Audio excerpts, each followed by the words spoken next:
ওয়াশিংটনের সাথে কূটনৈতিক প্রচেষ্টায় কাঙ্ক্ষিত ফল না এলে এবার আগাম সামরিক হামলার পরিকল্পনা করছে ইরানের সশস্ত্র রক্ষী বাহিনী IRGC। রবিবার ইরানি একজন কূটনীতিকের বরাতে ওয়াল স্ট্রিট জার্নাল জানায়, আমেরিকান স্বার্থে জোরালো হামলার প্রস্তুতি নিচ্ছে ইরান।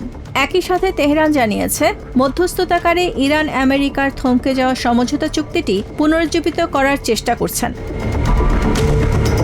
অন্যদিকে পরিকল্পিত হামলা স্থগিতে ইরান অনুরোধ জানিয়েছে বলে প্রেসিডেন্ট ডোনাল্ড ট্রাম্প যে দাবি করেছেন তা পুরোপুরি উড়িয়ে দিয়েছে তেহরান। ট্রাম্পের এমন দাবিকে মিথ্যা এবং উপসাগরীয় নেতাদের উপর চাপ প্রয়োগের হাতিয়ার আখ্যা দিয়ে সর্বোচ্চ সামরিক প্রস্তুতি বজায় রাখার কথা জানিয়েছে ইরানের রাষ্ট্রীয় গণমাধ্যম।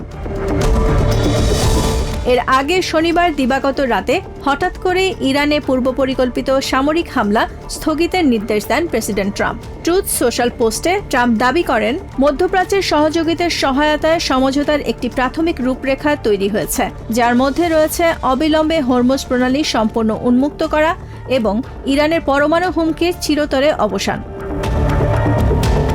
মূলত প্রেসিডেন্ট ট্রাম্পের এই সুর নরম করার পেছনে ভূমিকা ছিল সৌদি আরবের। এদিন ট্রাম্পকে সরাসরি ফোন করে আন্তর্জাতিক সংঘাত বাড়ানোর ভয়াবহ পরিণতি নিয়ে উদ্বেগ জানান সৌদি যুবরাজ মোহাম্মদ বিন সালমান। এ সময় তিনি ওয়াশিংটনকে সংঘাত এড়িয়ে আলোচনার মাধ্যমে কূটনৈতিক সমাধানের জোর তাগিদ দেন। মূলত তেহরানের পাল্টা হামলার আশঙ্কা জানিয়ে রিয়াদের এই শীর্ষ পর্যায়ের মধ্যস্থতার পরই ইরানের জোরালো সামরিক পদক্ষেপ পিছিয়ে দেওয়ার সিদ্ধান্ত নেন ট্রাম্প। এরই মধ্যে ইসরায়েলি সংবাদ মাধ্যমের প্রতিবেদনে কাতার ও আমেরিকার সমন্বয়ে হরমুজ প্রণালী চালুর একটি আপোষ প্রস্তাবের খবর প্রকাশ করা হয়, যেখানে বলা হয় ওমানের সাথে হরমুজ নিয়ন্ত্রণের একটি খসড়ায় সম্মতি দিয়েছেন ইরানের পররাষ্ট্রমন্ত্রী আব্বাস আরাকচি।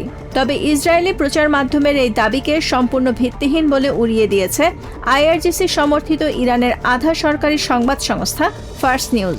IRGC জানিয়েছে, তাদের সাথে সমন্বয় ছাড়া গুরুত্বপূর্ণ এই জলপথ দিয়ে কোনো জাহাজ চলাচল করতে দেয়া হবে না। Nahid Sihan, TVN24 news desk.